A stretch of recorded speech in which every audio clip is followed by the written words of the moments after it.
Umabot sa 1,064 na sospek sa iba't ibang krimen ang naaresto ng mga tauhan ng PNP Criminal Investigation and Detection Group sa isinagawang 937 magkakahiwalay na operasyon sa buong bansa nitong buwan ng Mayo.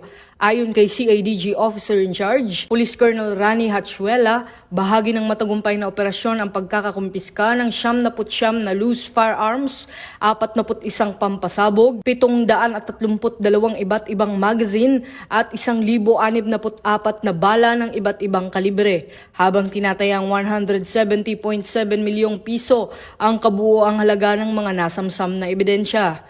Binigyang din ni Police Colonel Hatchuela na ang mga operasyon ay isinagawa alinsunod sa direktiba ni PNP Chief Police General Nicolas Torre III na paigtingin ang kampanya laban sa kriminalidad sa pamamagitan ng patuloy na pagpapatupad ng Oplan Pagtugis at Oplan Salikop.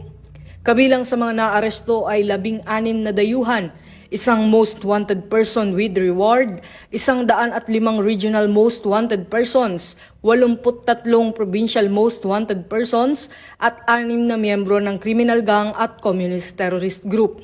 Pinuri naman ni Police General Torre ang CIDG sa kanilang naging kontribusyon sa pagsugpo sa kriminalidad. Patuloy namang tinitiyak ng PNP-CIDG ang kanilang dedikasyon sa pagtugis at pag-aresto sa mga kriminal upang mapanatili ang kapayapaan at kaayusan sa buong bansa.